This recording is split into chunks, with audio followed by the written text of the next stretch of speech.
Well, hello everybody. My name is MayKing Tsang. My first name is MayKing, and today we're going to be talking about how to leverage live tweeting on social at conferences and events. So I'll just go ahead and share my screen with you so that we can start this presentation. So who is MayKing Tsang? As I like to speak in the third person, I am a professional live tweeter. I'm also a social media correspondent and a live social media creator. What does professional live tweeting mean? Well, it means that I tweet on behalf of clients, be that conference organisers, sponsors, even speakers, and I've also tweeted on behalf of myself as well. I can tweet on average 1,200 tweets a day for my clients, and that has reached anything from between 9,000 and 31 million people. I've helped various conferences and events trend in the UK, the US, and Australia, which has meant that I've been able to raise a company's brand profile. I've also created that sense of fear of missing out, that FOMO, which has resulted in the selling of tickets. I'm also a social media correspondent as well. So as well as live tweeting, I also do lots of interviews at conferences, and it just creates that excitement when I'm interviewing attendees or sponsors or speakers before, during and after an event. So this is just a slide to show you a couple of events that I've done. So a conference that I did in London, Upreneur Summit, we did 44 interviews that day. I also did 2,500 tweets, which resulted in a reach of 9 million people.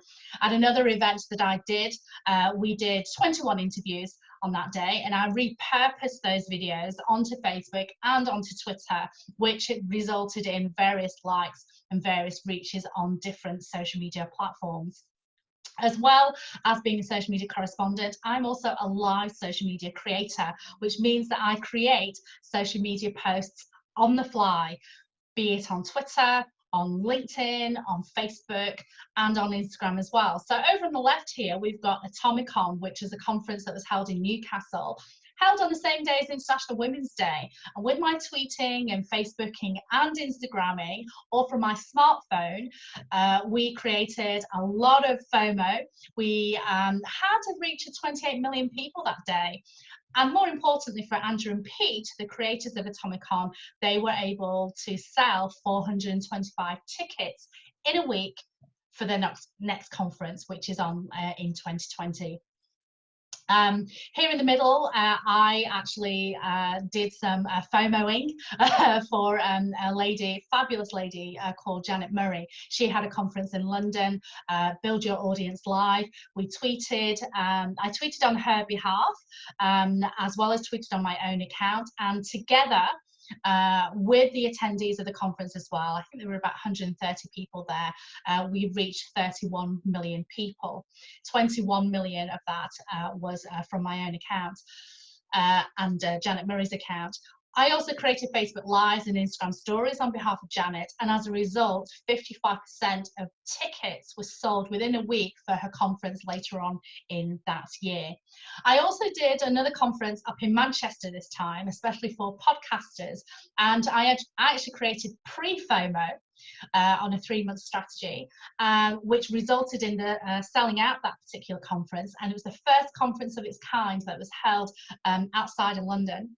I also created live FOMO as well, so I Instagrammed and I also tweeted, and collectively we reached about 10 million people that day from an account that only had 700 followers. I also created 12 Instagram interviews, IGTV, 24 Instagram posts, nearly 100 stories on their behalf. Again, FOMO was created and tickets are sold for the conference that's going to be held in November of this year. And as a result, I got hired for the second conference. This isn't about me though. This is about how I can give you 8 live tweeting tips, which is really great for you if you're attending a conference, if you are sponsoring a conference, or if you're actually speaking at a conference. But before we do go through the 8 tweeting tips, I'm just going to go through why we should live tweet. So if you're attending a conference, why should you live tweet? Well, it gives you free publicity for your own business, really. This is me. I attended a conference. This is in 2018, a social day, an amazing conference in London, and live tweeting is actually how I take notes. But it captured the imagination of the photographer there, and so they actually created a post on Instagram through the social day channels, and talked about how I was great at live tweeting, which was awesome. Now, what actually happened for myself was that I was tweeting and I got engaging. I was actually communicating with Lenka Kopova. She is the founder of Cambridge Social Day, and in fact, because of my live tweeting, she actually hired me for Cambridge Social Day to do exactly the same for her conference. I tweeted and we got a lot of traction in 2018. She hired me again for 2019, and she's going to hire me again for 2020. So live tweeting and events gives you great publicity, helps you to develop relationships with other attendees of the conference, and you never know, it can actually help you gain a client. Now, why would you live tweet as a speaker? Now, as a speaker, you have the whole audience engaged with you, which is amazing. But what about the audience outside of the conference on social media? So as a speaker, I encourage you to actually hire someone to live tweet on your behalf, because it enables you to actually develop relationships with the people in the room.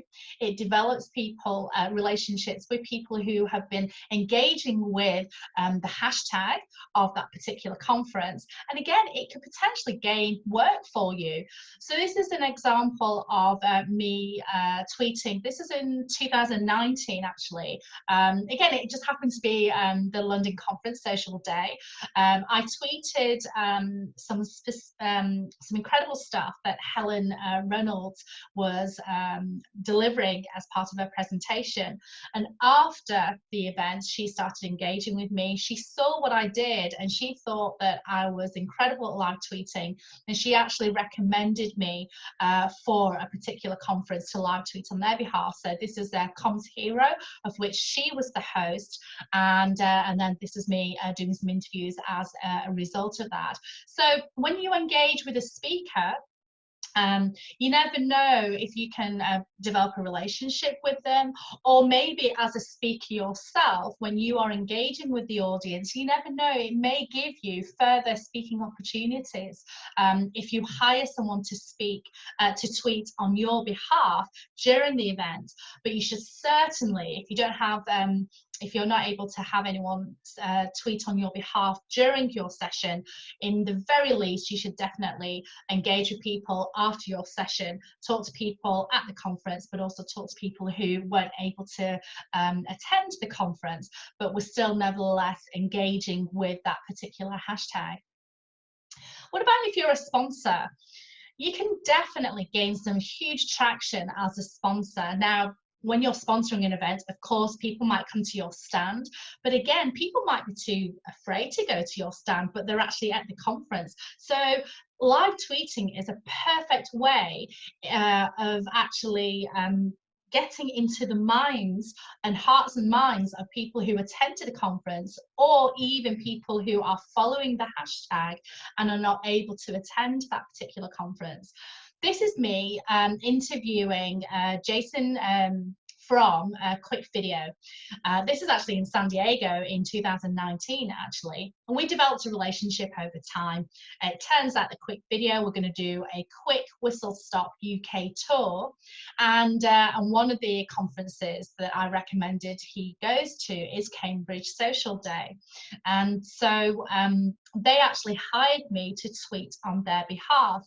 Now, from an account that had 549 followers, I was able to tweet on their behalf.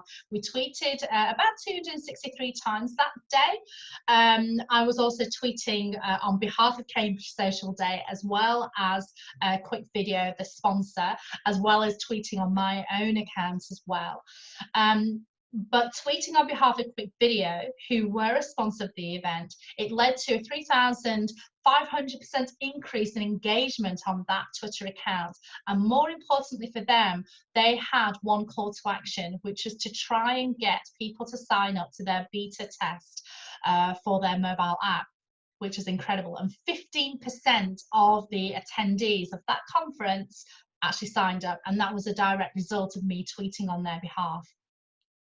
So I'm going to go through the 8 tips now of how you can tweet, whether you are an attendee, whether you are a speaker, whether you are a conference organizer, whether you are a sponsor.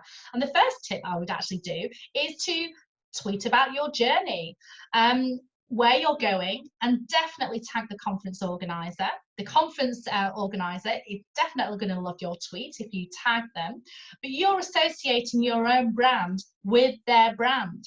And it helps to create that FOMO. Other people who are following you, or people who are following the conference organizer, they may see your tweet and think, oh, I wonder what they're up to. And it just creates that that visibility for your account.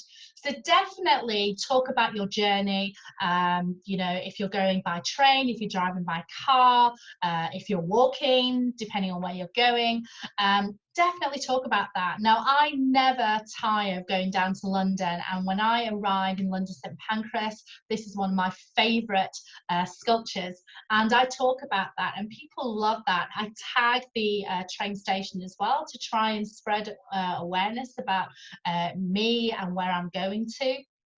When you're actually at the venue, you know, don't be afraid to tag the venue itself. If the conferences arrange great food for you, if they have a swag bag, if they've got bits and pieces in the swag bag, these are all social media opportunities that you can actually use on Twitter or any of the other socials.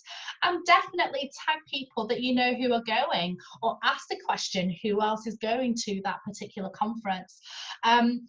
You know, I also, when I'm going abroad, I'll also, you know, maybe take a picture of my ticket. So I'm actually going to San Diego, again, social media marketing world. And so I will definitely be taking a picture of my flight. It just creates that excitement, that buzz. The second tip I would do that I'm going to share with you is really perfect for introverts. Now, contrary to popular belief, I am an ambivert, which means that sometimes I'm an introvert, sometimes I'm an extrovert. And so if I'm a little bit shy, then what I might do is search on the hashtag of a conference first to see who else is talking about that particular event, and then I may share that particular tweet. So I remember when I went to the Atomicon conference in Newcastle, and Jemima is a photographer, and she took this fantastic photograph. So I shared it. And I also added a comment on top of that as well. So if you just to get into the swing of things, if you're a little bit shy, you're not quite sure what to tweet, search on a hashtag. So for example, What's Such Social UK, see what else is happening, see what other people have tweeted or posted on Instagram perhaps, and share their post, add your comment on it. And you know, you can do this on any of the platforms that use hashtags, so primarily Twitter, Instagram, LinkedIn as well. You could also use on Facebook, but it's not used as much there. But definitely share other people's content as well as creating your own. The third thing is you could take a great photograph and then just invite people to get involved with you and tell them, caption this. So this is me interviewing Ravi Shukla from Agorapulse UK and Ireland, and I just thought I would tweet that. you know, a tweet a photograph, and, you know, and get people to join in the fun, especially if people haven't been able to attend the conference for whatever reason. You want to create that publicity for yourself. So if you ask people to get involved by doing a caption on this particular photograph or a photograph that you've taken, it just enables people to get involved, and again, you're creating that FOMO for your own business and for the conference as well. Don't forget to tag the hashtag, and don't forget to tag the conference organizer as well.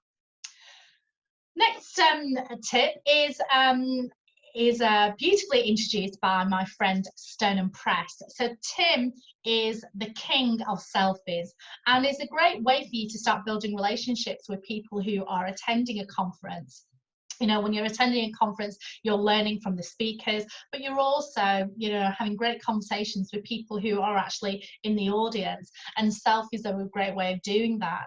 I've got a terrible memory. So if I take a photograph and I tag them and I tweet that immediately, then I'm able to go back and have a look at my tweets and find the person that I tagged, and it gives them a bit of publicity. It creates a bit of FOMO again for the conference. You know, it shows you in a very positive light as well, and it just enables people to humanize their brand, but more importantly, it creates FOMO for yourself, and just shows people what a great time that you're having. The fifth tip that I would recommend is to tag the event. Definitely mention the event and also other attendees, sponsors, speakers. Now, when I say tag, I don't mean, you know, with every tweet that you do, tag absolutely everybody that you know, because you know that one particular person has more followers than you, so therefore you want to try and get into the hearts and minds of other people. So, you know, do ask permission when you are tweeting other people. Just don't go crazy with it though. There's been occasions where people have noticed that I happen to have 10,000 followers, so they think, oh, that's a lot of people. I'll be able to reach more people if I just keep tagging MayKing Tea on the socials. And I don't mind it if people have asked me, but if they don't ask me and they tag me and I'm not even at the event, then that's not cool. So that's what I mean by tag but don't spam. This is just a collection of my beautiful friends at a fabulous conference called Marketed Live, held in Nottingham by the fabulous Biz Paul here, and some of my other friends as well. So again, it creates excitement, humanizes your brand, creates that FOMO. The next step is create your own Truman Show. Now, I don't know if any of you are old enough to remember the fabulous film by Jim Carrey called The Truman Show, where he didn't realize that he was being filmed every minute of the day. And really, everything that you do can be a social media opportunity. So that's what I mean by creating your own Truman Show, because in reality, no one's going to buy from you from day one. They need to get to know you first. And in order to get to know you, they need to know you as a person. So by posting out, you know, conferences that you've been to, or maybe you've had a fabulous dining experience, you know, these are the kind of things that you might want to post out there. And by providing good value, good tweets, good advice, good information about a conference that you're going to, you are actually telling the world that you are a really nice person, you're providing good value. So people will get to know you, and then when they see your tweets and see how much value that you're sharing with your community, then you never know when that might convert into work. So the kind of things that you can definitely do is pretend you're a TV show, and, you know, as a TV show, sometimes you'll get a reporter that'll say, up next we have the fabulous blah blah blah, the next speaker on the stage. If it's a friend of yours, definitely say, you know, mention that it's your beautiful friend who's on stage, who's going to be talking about ABC. So those are the kind of things that you can do. If you heard an incredible speaker, why not thank them? You know, if they gave you amazing information, why don't you say, thank you, loved it? And obviously, if you get the opportunity to thank them in person, that is amazing. But if you thank them on the socials, that is also incredibly amazing too. The next step is to repurpose your content. Now, I'm sure that if you are in the social media space, you've probably heard this phrase used time and time again. And this is actually what I do. So for one of my clients last year, I did 21 little interviews. It was an award ceremony, and so I was actually interviewing the award winners. And I recorded the videos on my phone first, then I uploaded them onto LinkedIn because that was their main platform. I also then loaded them onto Twitter, and I also loaded them onto their Facebook page as well. So from the 21 videos, I was able to create 63 pieces of content. I also did a lot of retweets as well and started engaging on behalf of the BNI Staff Awards Twitter account. So that's why you can see here that I actually did 369 tweets, which led to 1.6 million reach for them. Now, as well as recording video on your phone, you can also record live, and on Twitter there is a platform called Periscope, which is Twitter live effectively. And what is incredible is that when you go live on Twitter, not only is your video shown to your followers on Twitter, but it's also shown to the Periscope audience as well. Now, some people just stick with Periscope and they just watch videos and nothing else. So when you're recording Twitter live, your one video actually goes to 2 different places, on Periscope and also on Twitter. So you've effectively got 2 audiences. How cool is that? My final tip is repurposing again, but there's other ways in which you can repurpose your content. Why not enhance your videos by adding captions to it? So I mentioned quick video earlier in the presentation. There are lots of other captioning tools that you can also use as well. And why not also, you know, if your video is 2-3 minutes long, then maybe you want to edit it and just edit, you know, quick 30 seconds to give a little bit of a teaser, a bit of a trailer before you post it out onto your socials.